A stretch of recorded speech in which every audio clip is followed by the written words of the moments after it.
Cumberland traffic, Coastline 4041 uniform, departing 11, glider in tow.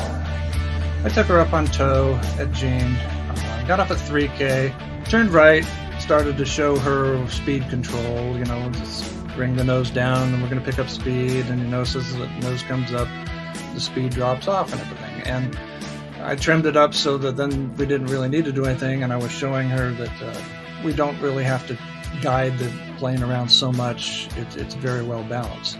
And at about that time, I heard a bang and looked up. I saw the tow plane above me. This is Soaring the Sky, a glider pilot's podcast, coming to you from the Mid-Atlantic region here in the United States and bringing you great soaring content from glider pilots all over the globe. We now join Chuck and our guest pilot. Thank you, Michelle, and thank you for joining us for another exciting soaring journey. While I have been here in the studio, our producer Mitch, he's been out searching for more great content for you. On the road, checking out some soaring sites in the Southwest here in the United States. One of those places he recently traveled to was Las Vegas Valley Soaring. Now, he had the opportunity to chat with Jay McDaniel and find out what it's like soaring in that part of the world, as well as hearing some crazy stories and personal experiences Jay shared with him that include Area 51, UFOs, mid-air collisions, and potato guns. And stick around after our interview. We do have a brand new segment from Sergio the Soaring Master, and this one is about Bounched Landings. Aerox, the #1 in portable and engineered aviation oxygen systems, your source for FAA-approved oxygen masks and portable oxygen systems, and now introducing the Aerox Pro 2 Plus Flight Bag portable oxygen system. Small, lightweight, and simple to use, the Pro 2 Plus is perfect for the occasional user who wants the flexibility to access higher altitudes without worry about flying impaired. Now available at Aerox distributors and at Aerox.com. So remember, our friends at Aerox, engineered for aviators. Jay McDaniel, welcome to Soaring the Sky podcast. Glad to have you on today. Glad to be here. So we'll start with kind of our usual intro bit. Maybe just have you give us a little bit of an aviation bio on yourself, and it doesn't have to be limited to gliders. And just kind of how you got into aviation, how old were you, and sort of what paths you went up or down, and when did gliders and soaring come into your world, and all that stuff. Okay, well, I was born into aviation. My dad was a Marine pilot, so I was in a Marine Corps family my whole early life. He got his first training at Pensacola Naval Air Station in 1940, just before the war, and went on to have a good career in that. So I lived with it all the time. It didn't really grab me as something I wanted to do. I built models as a kid. I didn't do the RC stuff and go any further. But one day, in between college semesters, my dad said, hey, would you be interested in getting a pilot license if I paid for it? And I went, okay, I could try that. So I went off and got a power rating, a single engine land, November 1972, and got my whole 50 hours, and it stopped there because I couldn't afford to continue, and I knew I had to continue to be safe. So this was while I was in Air Force ROTC. So I went on into the Air Force in computers. A bunch of us were always joking that, one day we'll go down to South Carolina and we'll do that soaring add-on some weekend, and not knowing what we're talking about, of course. But many years later, 1984-ish, I was at work and a guy had a hat on that said SSA and soaring. And I said, oh, I've always wanted to do that. Do you do that around here? And this was in the Las Vegas area. And he said, yeah, but this is January. It's not so good. Why don't you come out later? So I went out in June of 1984 to Jean, Nevada. And it was a dirt strip out there. It was one of those extension strips that the Air Force practiced on back in the day. And for our non-U.S. listeners, the Jean is relatively close to Las Vegas, right? Yeah, it's about 20 miles south on the interstate that heads towards California. And it's about 12 miles from the California border there. So it's relatively convenient. First flight went up with the guy, and we climbed from 2,800 feet on the ground to 10,000 feet over. So it's like, that hook was sunk deep in my throat at that point. So I continued with lessons, got my private glider rating in November 85, had fun learning the area. This was all in Schweitzer 233, got some 126 time. About that time, one of our club members was sent overseas, and he left behind his Labelle 201 on lease back to the club. So after I got at least 100 hours or more and the local instructors thought I was capable, I got turned loose in the club Labelle, and oh boy, I loved that. That was a blast. That was a different. Yeah, And labels are really fun. Those are cool little gliders. it was, and in fact, I ended up buying one in '97, January '97. Found one and had it for 22 years on my own, and really enjoyed that. Got my CFIG in 2001, January, and didn't do a lot of cross country. I did the, silver and gold distances and those challenges. Got the 2 diamonds, but I never got the altitude diamond. I lived that in Nevada where Minden is, and I'd been to real close to 18,000, which is our limit for not being in controlled airspace, but just did not get the opportunity to do that. And that's okay. I felt comfortable with doing all that. Once I started instructing, I got hooked in that and really enjoyed that, turning on people to soaring and giving kids rides. And that part kind of hooked me. And actually just about half of all my time is instructing right now. So that's fantastic. That's about my quick history. All right. Well, one of the things we've been wanting to do on the show here for a little while is try to do some episodes that focus on a single glider port and or some of the pilots that fly out of these places. And if it happens to be a glider port that people aren't necessarily familiar with or heard of, that's all the better. And that's kind of the whole point of why we're doing this.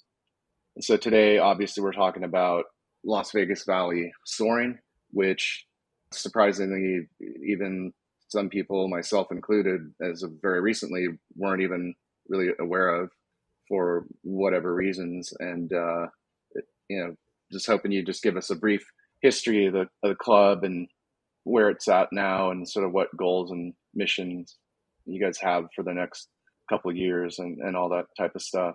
And then we can dig into a little bit of just some specifics of the place itself, operationally and weather and all that. But maybe just, first kind of to start us with the sort of the club side. Okay. When I started flying at Gene in the mid 80s, it was a commercial operation. It was called K&M Soaring. The K was some doctor, and I forget his name, but the M was Phil Mortensen. And they, I think, were operating out of Henderson Executive, which was not Henderson Executive. I think it was Sky Ranch or something like that. So it was a commercial operation. We paid for the gliders, the 233. They had I think a Blanick L13 at the time and 126s. So I got my instruction that way. I left that area due to the Air Force, and that was in 1988. And at my new location, I got a letter from somebody that was starting up a club and in the Las Vegas area from some of these people. There was another operation over at Boulder City and some folks over there, and they decided to maybe merge these 2 glider operations in a single location at Gene. And I believe they bought the 233 from the Boulder City operation, and that was the same 233 that I had flown in after that, and then have flown in just last week. So it's been around for a good time. But so the club started in 1988, and it was the Las Vegas Valley Soaring Association. A good group of pilots back then. Ralph Biesmeyer, Tracy Carlson, Jim Dingus, Jim Madsen, some great leadership at that time. And it was quiet down there at Jane. It was just a dirt strip. We were sort of situated in the middle of the field. We could launch in either direction. It was probably 4,000 feet long, something like that. I don't recall exactly. I know that today it's 4,600 feet long paved, but that's different. And then in 1998, Clark County here in Las Vegas area got some federal funding, and the county put together what they called a sport aviation airport. and they were going to bring skydivers in and aerobatics and things like that, and kind of get those kind of operations out of the other airports in the area, and put a bunch of money into it. They paved the main runway, like I said, 4,600 feet long. Put in a second runway. We had input into the design of the field from the club, and they gave us a second runway to the east of that. We wanted to label it as gliders only, but they didn't think that was a good idea. But we did get a lot of concessions. The east runway has no runway lights on it, so low wings can go zipping along there, no problem. And it's 60 feet wide, which is okay for most gliders. That's plenty. But because there's no lights on it, it's very safe. We have a lot of flat gravel area between the runway and the western taxiways also, or the eastern taxiways, excuse me. And I think I've landed on a good number of square feet of that because it's just fun to turn around and, oops, I'm going to go land that way. If the crosswind comes up, I don't have to, worry about it. Right. And it's sort of an in-between crosswind strip or something. Exactly. And it's always fun to, make a student start thinking about things is we're not going to land on the runway right now. We're going to, the crosswind right now is such that let's imagine a runway parallel to that crosswind, and we're going to set up a pattern and et cetera. So anyway, we've got a lot of flexibility at that airport. I think it's very safe. There's a lot of places to land. Yeah, and the pavement's in beautiful condition. It's really, it's nice really, landing really on. nice. We talked about grass at one point, but realized that keeping that green with sprinkler heads would not be a good idea in this desert environment. Well, yeah, and your water bill would probably be pretty high, I would imagine. Yeah, so that didn't work out.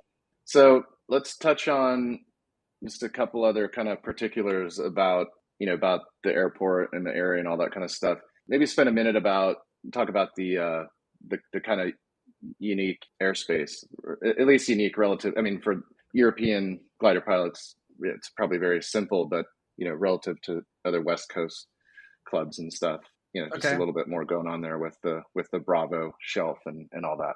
The one thing we like is we can soar 12 months out of the year, and we have mostly thermals, but we have a ridge that's a mile to our east that we can fly on if the winds are right. And I have flown in wave up to 17.5 right over Jean. So all this has to happen on a weekend. So it's, not always, but we've had thermals in every month of the year. Yes, we're underneath the shelf of a class Bravo. We can get to 7,000 feet north of us and 8,000 feet to the edge of the shelf that goes about 3 miles south of us.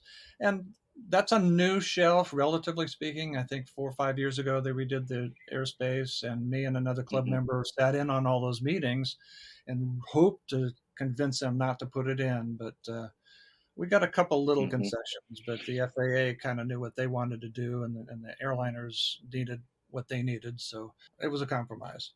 But it's not that bad on a good thermal day. You can get away from there. And then what's really more restrictive is the Class Bravo airspace around Las Vegas. And north of that, we have a huge amount of military airspace, totally restricted airspace.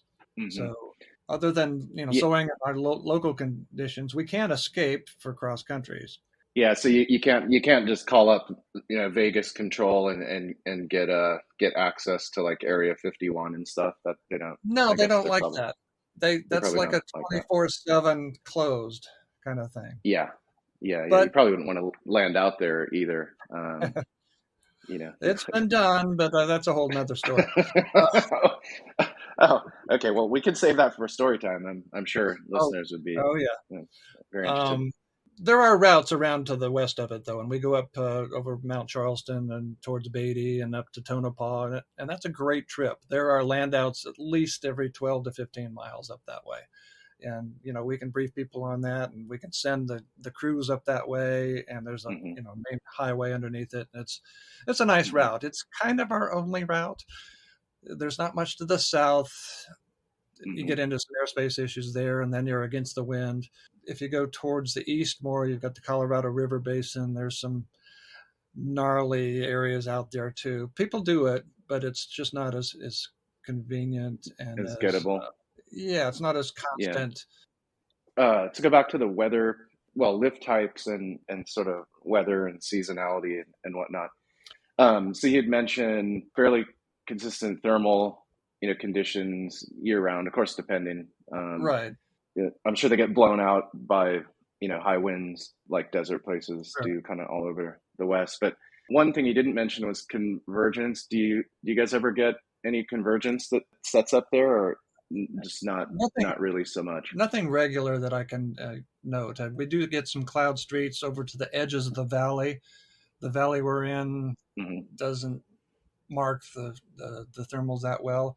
If the thermals are best once the temperatures start getting over 90 degrees, but prevailing southwest winds hits that ridge to the west or to the east of us, and that's fun. I mean, it's not the same as going anywhere, but it's good training. And we've got a windsock up on the top of that ridge. It's 1,500 feet above the field elevation. And every year and a half or so, we hike up and replace the windsock. Now that is kind of cool, though. You have a house ridge that actually can work in prevailing conditions. That's not probably not all that common. I remember one interview we did a while back about what was the field in Hawaii, Dillingham or something like that, where they would be able to basically get up right onto a ridge and go play around there. Right.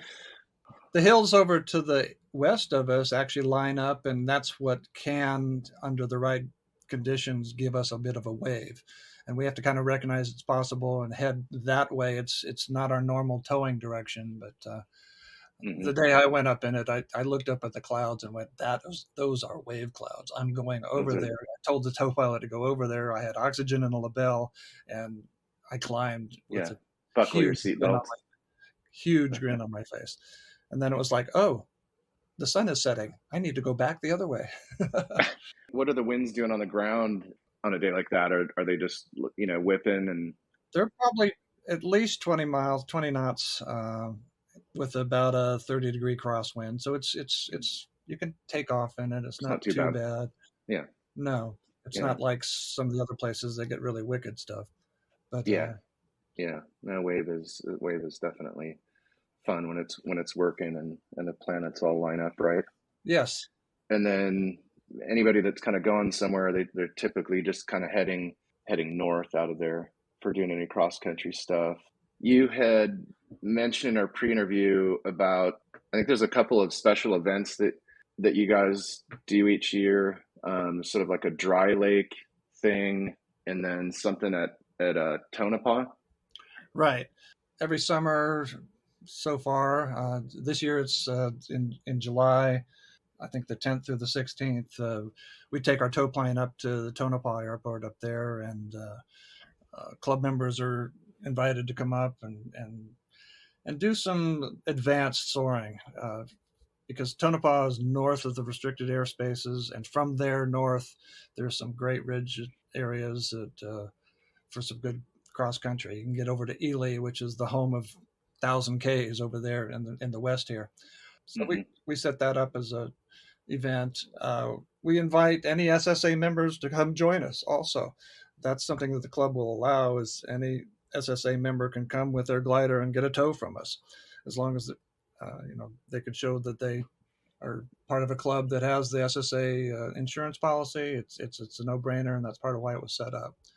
So we have a good safari up there. That's a lot of fun. And for our non-U.S. listeners, Tonopah is kind of a neat, big kind of military base back in the day, and it was, I guess, abandoned at some point and has kind of quite a bit of character to it. Yeah, it's got the typical triangular shaped airfield with the 3 airstrips. They're like over in Lasham and a lot of the English sites. UK sites had that for taking off, and whatever the winds are going to do, we're going to go train. B-24 test area. Neat little museum in town there that shows some of the things that were happening. But it's been repaved and actually used for one of the U.S. national competitions one year. Some things didn't work out, so people haven't gone back there. But it's one of those places that everybody has on their bucket list at some point to fly out of that.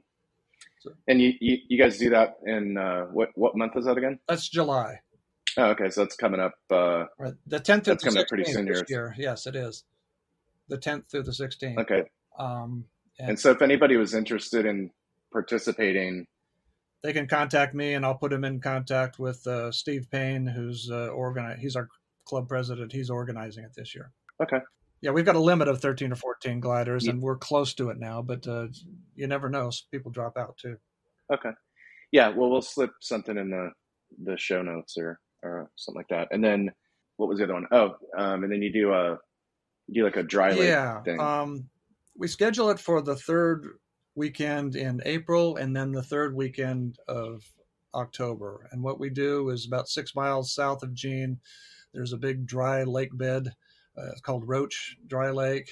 And we have a multi-year permit with the Bureau of Land Management to conduct an event out there. We'll aero tow the gliders up halfway there and let them go land on the lake bed. And folks will come out there in their campers and RVs and maybe go out Friday night and spend the night. And we'll do auto tows on the Saturday. And it's about 4 mile long lake, and we use 1,800 feet of rope. Wow. We can get the 233 and a 126 up to over 1,000 feet, no problem. And the glass gliders with the CG hooks can get even higher. But it's a lot of fun. Dry lake bed is a blast because if something happens, you get 360 degrees of runway to use, and it's very flat. Yeah, and auto tow is something a little bit new for a bunch of people, I'd imagine, that haven't tried that before. It's probably kind of fun. Right. It's like a winch, only it's a fixed length rope, so it's pretty much the same techniques. It's a blast. I mean, the first time I did it, it is so unnatural to be in an aircraft pointed up 45 degrees and feel okay about that. It also seems unnatural at first to know that you pull back to go faster until you understand the mechanics of what's going on and the pressures of the rope like that. So, Wings and Wheels has been serving the soaring and sport aviation community for over 30 years. They hands down have the largest and most comprehensive inventory of sailplane and soaring supplies in North America, and they ship globally. Nearly everything you'll find on their site is in stock and ready for same-day shipping. Wings and Wheels is the exclusive American representative for HPH sailplanes. Be sure to check out the Twin Shark, their latest launch. They're also now the exclusive distributor in North America for the new Just Soaring Glider Sim Pro. The team has thousands of hours of flying experience in gliders and airplanes. Staffed by Adam, Kelly, Julie, and Sean. A friendly voice will answer when you call or email them. Check them out at wingsandwheels.com.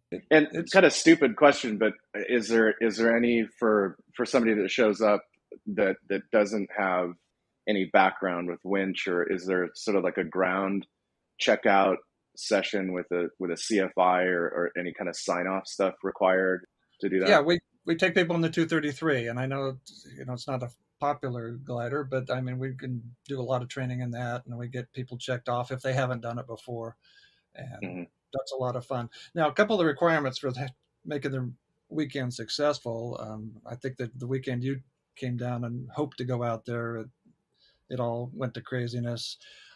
We need a dry lake bed for one thing. We can't have rain the week before because that's just messy.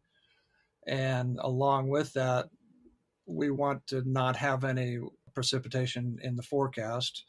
We didn't follow that rule before, and we had some hairy escapes out of there in the gliders at the last moment. We also want the winds to be forecast to be less than 15 knots, because the blowing dust and that environment and the lake bed just isn't fun. So that's, unfortunately, we don't usually get the 2 weekends a year, but that's why we schedule 2 a year, so that maybe we'll get a spring one or a fall one or something like that. So, Right. Okay. Well, yeah. I mean that sounds super super cool when the weather gods play nice anyway, with everybody being out there in a bunch of RVs and telling stories around the bonfires the and the bonfire, and right, potato guns and crazy trebuchet contests and fun. right.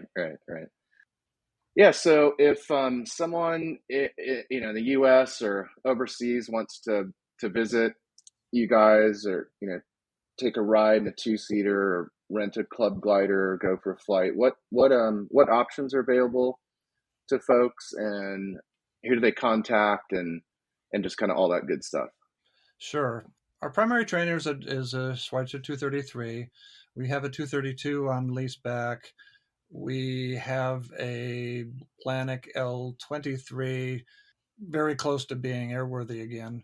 And so those are our two-seaters. Our website has a excellent contact us page where you can fill in a form and explain what you want to do, when you want to do it. And when you submit that goes to the right people. It goes to the folks that are the instructors that may be instructing on those weekends, or to the ride coordinator. We have a demo ride program for folks that may want to learn about soaring and take a demo ride and maybe get into the club.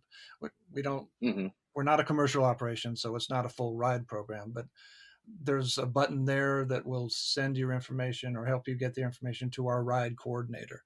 And so that would be what I would request and recommend. Our website's very good. A lot of information out there. lvvsa.org. You can find that kind of stuff. And then, like I said, the contact us page is where you would start with those. There's all the forms on there needed, the legal forms. And if you were interested in joining the club, we've got those kind of forms too. We have copies at the clubhouse, but you can do it ahead of time too. Okay. Yeah, and I'm sure Chuck will throw the website into the show notes for those that are interested. Mm-hmm. Okay, cool. So how about sharing with our listeners one or two of your most memorable flights out of Gene, what made them special or memorable, and that can be good, bad, scary, exciting, fun, sort of anything and everything. Okay. I've had a couple of the normal, exciting flights of soaring around with a hawk and having him show me where the thermals are. And then my silver distance in a 126 was, I was scared crapless on that one because I wasn't sure where I was going to land out if it didn't work. I mean, I'd done the preparation, but once you get away from the airfield, it's a little bit different. So I've got those kind of standard flights. I haven't done a lot of cross country, so I don't have some of the great stories. But by far, I think the most memorable flight in my flying history occurred on the 2nd of August in 2008. And I pointed you to the PDF on that one. But I was taking a potential new student up in the 233. She had gone up in the Grove before, and so she wanted to take lessons, and we thought the 233 was better. So I took her up on tow at Gene, got off at 3K, turned right, started to show her speed control, just bring the nose down and we're going to pick up speed. And you notice as the nose comes up, the speed drops off and everything. And I trimmed it up so that then we didn't really need to do anything. And I was showing her that we don't really have to guide the plane around so much. It's very well balanced. And at about that time, I heard a bang and looked up, and I saw the tow plane above me. And obviously it had collided with our glider.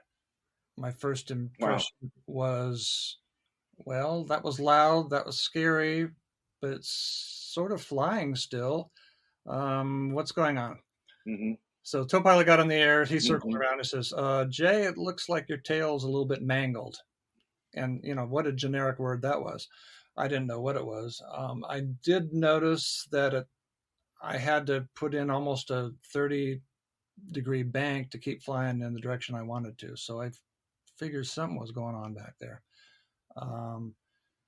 And well, that's good that you were actually on the radio. I mean, even as of today, there's operations that have tow planes that the driver doesn't even have have a radio. So that's actually pretty good to be able to get some real time feedback about what your aircraft looks like after a midair like that. Yeah, that helped a lot. I mean, it didn't tell me much. I headed back for a direct base leg, and like I said, we were gotten off at 3K. And I used some spoilers, and okay, that part worked. That wasn't bad. But I was holding as much rudder as I could to keep this semi-slip thing going to control my direction. And got it into a long base and turned to a final touchdown, rolled off into the gravel, and was glad to be on the ground at that point. What had happened was that the tow plane, he made his left turn, I made my right turn. We were completely opposite directions. He made a U-turn, came back, not realizing he had been in lift, and got higher. And as the tow plane came back towards me, he never saw me underneath the nose of the Pawnee, and his undercarriage smashed the vertical stabilizer on the 233. We were so lucky. No prop strike, no tow rope. Yeah, it's one of those things where inches start to matter, a little higher, a little lower. Exactly. And as I told you before, I wrote it up. All three of us involved wrote up our point of view of it, and it was published in Soaring magazine in August of 2009. So we took that as that was really interesting.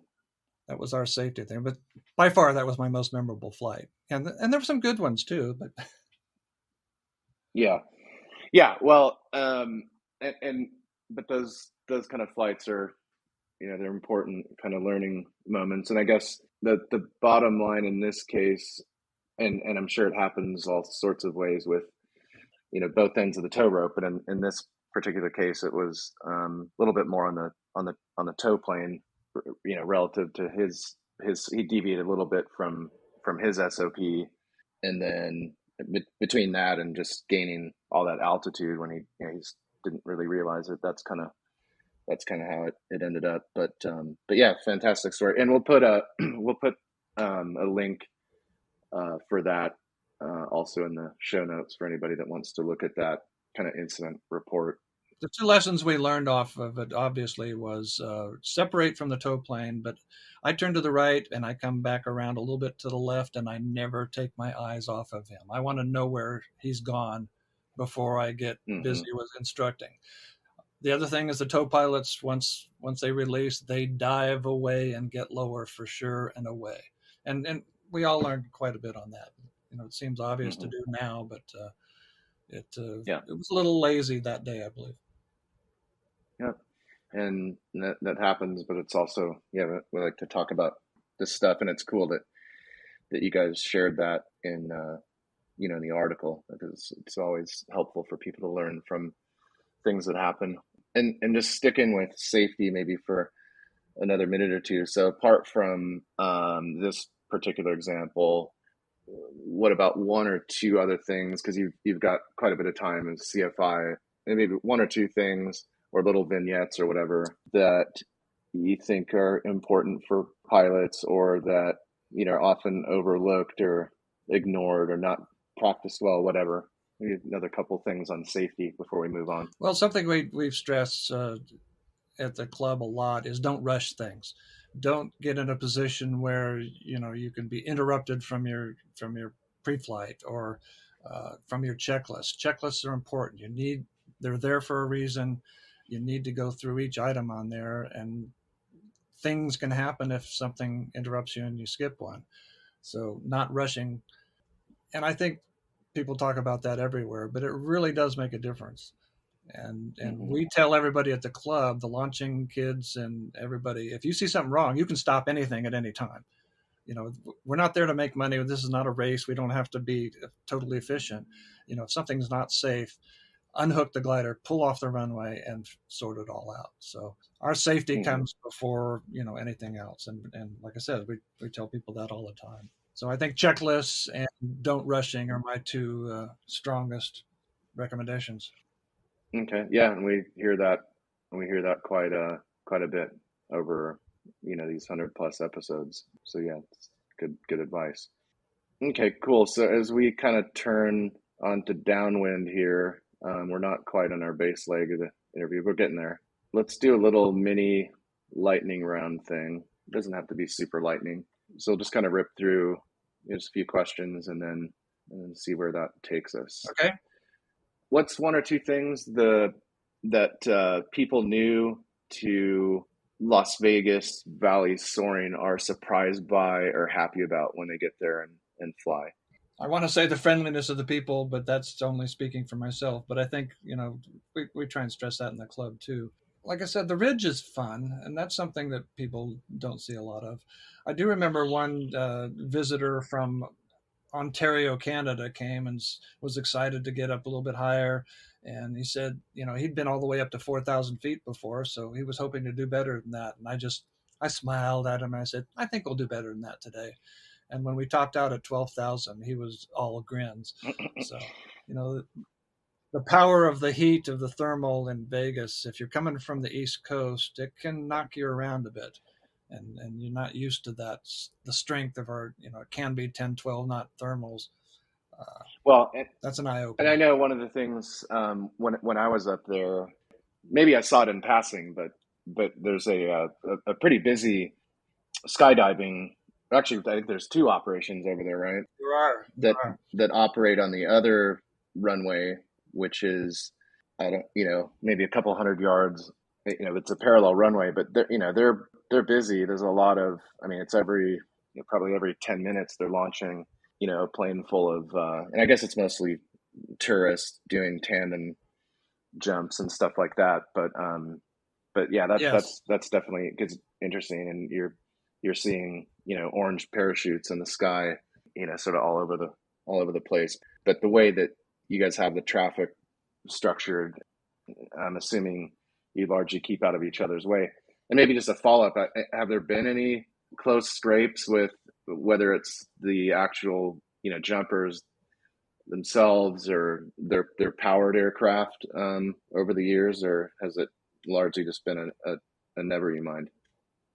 No, the jumpers are pretty good. We coordinate with them, and they're their tow planes are talking all the time. We know when they're dropping and things like that. They used to have a drop zone about 6 miles south of the field, and that was the only one they used. And they kept pushing and pushing to get the ability to land on the airfield. And they're at the far edge of the west edge of the airfield, so that keeps them away from us also. We're always looking. We're watching, but knock on wood, so far everything's been pretty cooperative. Are radios mandatory for everybody that flies out of the glider port there? Yes. Everybody in the club has one. All the club ships have one, or we have handhelds available. Especially, underneath the Class Bravo. Right. Talk and point out other aircraft if we hear it. We get transients coming through. We want to talk to them. Not that they always have the radio on, but right. Radio contact is a good thing. Yep, totally agree. And from a safety perspective, like I said before, there actually are places where it isn't required, and some people don't use them. And I've always thought that that's kind of crazy in this day and age. Just seems pretty simple, whether it's a handheld or an installed radio. But yeah, comms are good because people see things and call things out, or they get in trouble, whatever. So moving right along. So Vegas area is pretty famous for its warm days. What's the hottest temperature that you can remember launching in? And do you have a cutoff where it's just like too hot and you just don't fly, whether that's for density, altitude, and tow plane getting up, or just people passing out, or is that a thing there, or it's just it just isn't that big of a deal? It's kind of a cumulative thing. As the summer goes on, it's just like, oh my gosh, this is another hot day. On an individual day, we try and launch early enough to get up in the air, and then getting on those thermals and getting out of there is a good incentive to thermal well. I think it takes its most toll on the tow pilots because they're just going up and back down again. They don't get up into the cool air. Right. And some of the things that we talk about is for the ops guys is make sure the tow pilot has some water. Ask him, you need some water. Can I run out some water?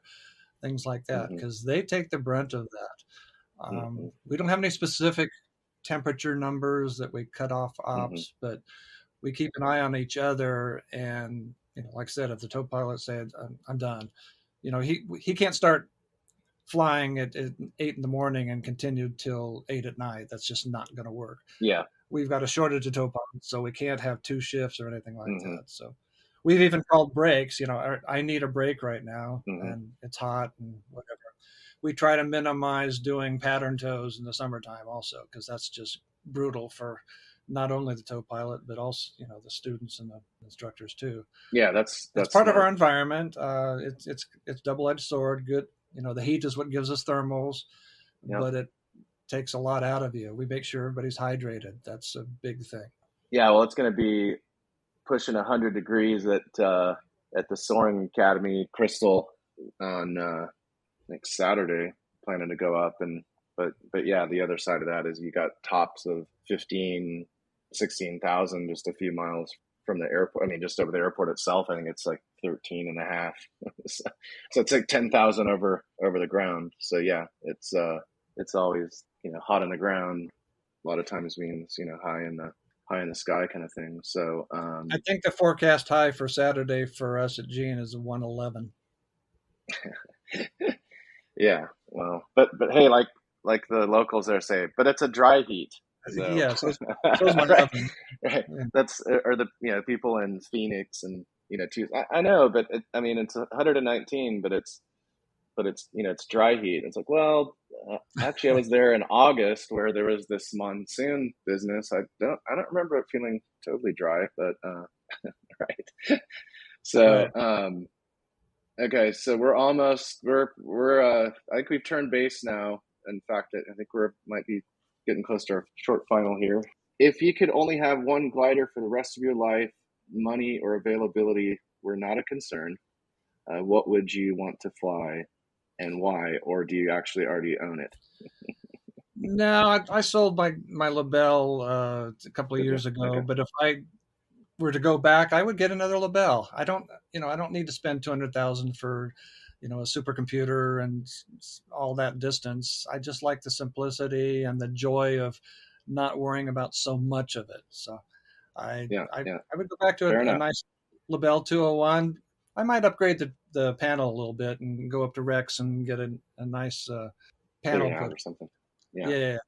But Yeah. I don't have that need. I have more fun in a 126, and I think that's the best bang for money you can get in the soaring world is in a 126. So if I had to buy one, I probably wouldn't. But anyway. Got it. Okay. Sort of a related follow-on we always do. So if you had a big bag of gold and you could only spend it on a trip to a glider port, not in the U.S., what would be on your bucket list and why? Omarama down in New Zealand has always been on my list. It just looks so beautiful down there, just the environment and the places you're soaring and the people. I still may do that someday, but that's definitely the place. Yeah, and it sounds like from a few episodes ago, who was that? It was Clemens from Chess in the Air was chatting with Tim, the Pure Glide guy, and it sounds like that somebody took over that operation, and so it's back up and going again, which is good. So I think there was a little hiatus there, but now it's sort of back in play for folks. All right, and our last kind of lightning round question, and since you're in Vegas and sort of Southern Nevada type area, just feel compelled to ask, but do you have you ever seen a UFO, or do you have some crazy UFO story? Just I think I dying to know. did, or I thought I did at the time. And here's what it was: I'd launched in the LaBelle out of Cal City over in Southern California there, and I had gotten some good altitude, and I was traveling along the Sierras, maybe 12,000 feet, 13, I don't know. And looking up ahead in my scan, I saw this round, dark, circular object. And it's like, oh, that's interesting. What is it? And as the seconds went by, I realized it wasn't moving, which meant it was probably coming right at me.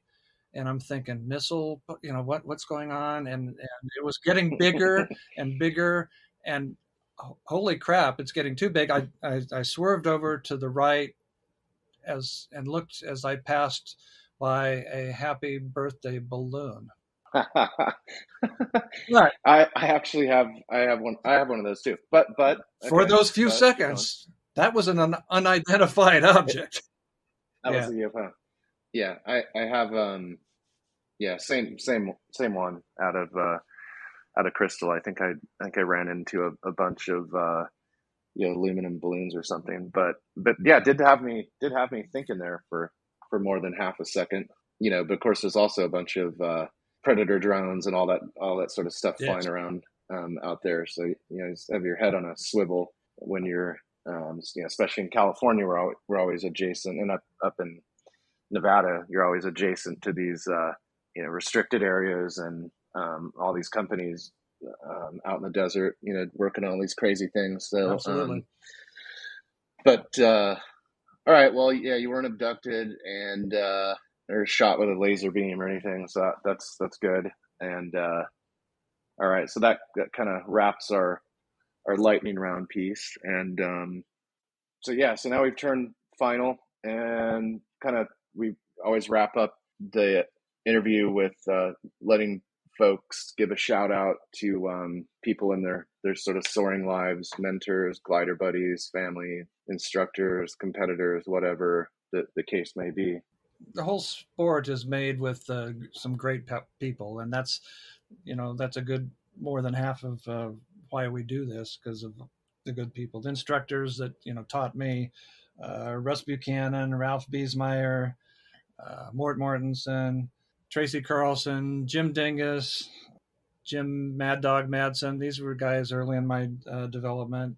And then later on, of course, Cindy Brickner was probably the best mentor I ever had. She's an awesome instructor, and if you ever get a chance to fly with her, you will learn more than you will ever realize you could learn, and about different subjects and stuff, different aspects of soaring. She's awesome. And of course, my wife Robin, I've got to shout out to her too, because she met me, and this was all part of the deal, and she went along with it. And I'm very, very lucky that she never fights me on any glider flying stuff. She's always there supporting me, and she even let me teach her how to fly gliders, and that was a challenge that took over 6 years, and but it was fun, and there was write-ups in Soaring Magazine on those episodes too. But I'll stop at that. Thank you, Robin. Mm-hmm. Yeah, excellent. Two other people I just looked on my notes too that right now they're supporting the Soaring Society, and that's Denise Layton and Alexa Owens down at Hobbs. Without the work they do on a daily basis, a lot of stuff in the background would not get done. So big shout out to them too. All righty.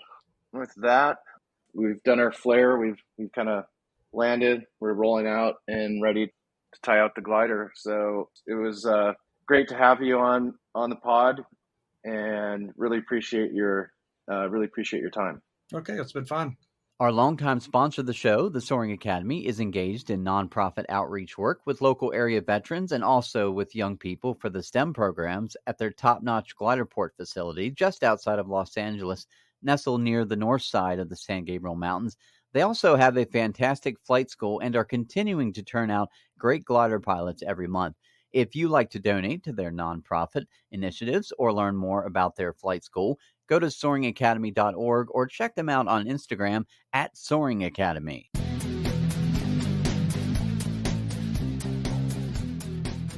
Hi everyone, Sergio from Soaring Master here. Today we're going to talk about bounced landings and porpoising and ways to avoid it. Most of the situations which lead to porpoising or bounced landings are the result of unstable approaches.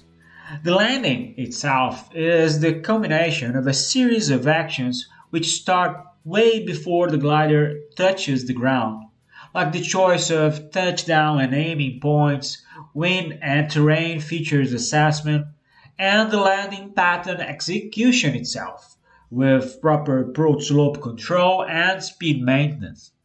Since we cannot just go around with a sailplane, the pilot must correct any deviation from his intended landing procedure straight away to avoid an echelon of wrong variables which can lead to porpoising or bounce landings, which unfortunately often result in loss of control or glider damage.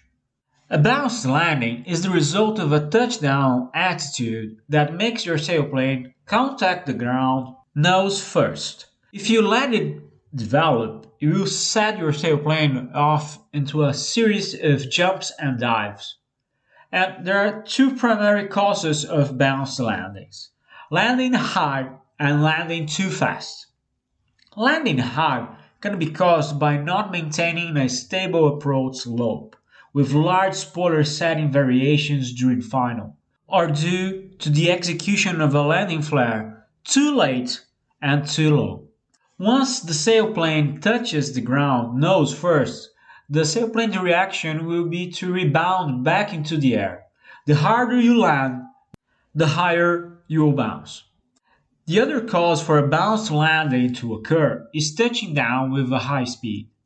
As the sailplane bounces back, the angle of attack increases, and since the tailplane response is slightly reduced with higher angles of attack, once the sailplane reacts and points downwards, lowering the angle of attack, your nose-down command results in a much greater response than what you originally expected.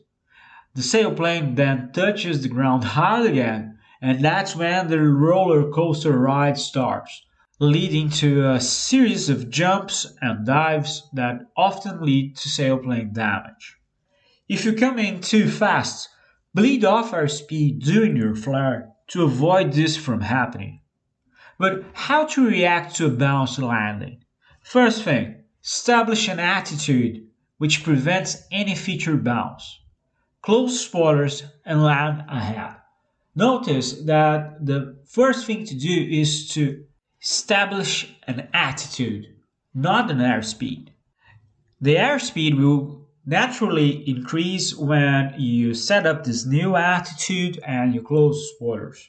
But the main thing to re-establish is a good attitude which prevents you from bouncing back again. Porpoising, on the other hand, can develop from a normal approach attitude. It is often caused by misjudging where the ground is, forcing the aircraft onto the ground, or reducing stick pressure during landing, leading to a touchdown with a higher speed. And with the extra energy due to the higher speed, the sailplane will remain flying even with hard contacts with the ground, and the bouncing cycle will develop. Incorrectly judged flares during landing generally lead to porpoising, and cross-country pilots are subject to this when outlanding on uneven terrain. The right way to react to porpoising is very similar to a bounced landing. Once you rebound, put the nose on the horizon, close the spoilers and land ahead. As we previously discussed, bounced landings or porpoising are the result of a series of errors accumulated during the approach pattern. So here are some points of attention for you to avoid this situation to develop.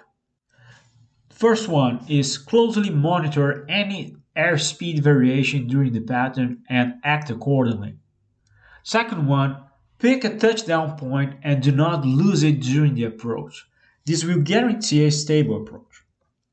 Third point, prefer half spoiler approach slopes. They are more stable and leave you with a lot of room to handle any updraft, downdraft, or to adjust the approach slope if needed be. And the fourth and last point of attention is during the outlandings. Thoroughly analyze the ground before committing to a field. Assess the field from absolutely every angle for you to assess the terrain slope. That's it, guys. See you in the next episode, and don't forget to follow me on Instagram @SoaringMaster or check my website soaringmaster.com. If you would like to say hi and let us know where you are enjoying the podcast, we would love to hear from you. If you are a glider pilot and want to share your aviation journey, contact us at chuck@soaringthesky.com or send us a message on our website at soaringthesky.com and Chuck will get in touch with you. We hope you join us next time for another soaring adventure here on Soaring the Sky, a Glider Pilots podcast. Soaring the Sky is written and produced by Chuck Fulton, co-producer Mitch Thompson. Original music for the podcast was written and produced by Kim Spangler. Graphic design for the podcast was created by Zachary Fulton. Voiceover work was done by Michelle Perez.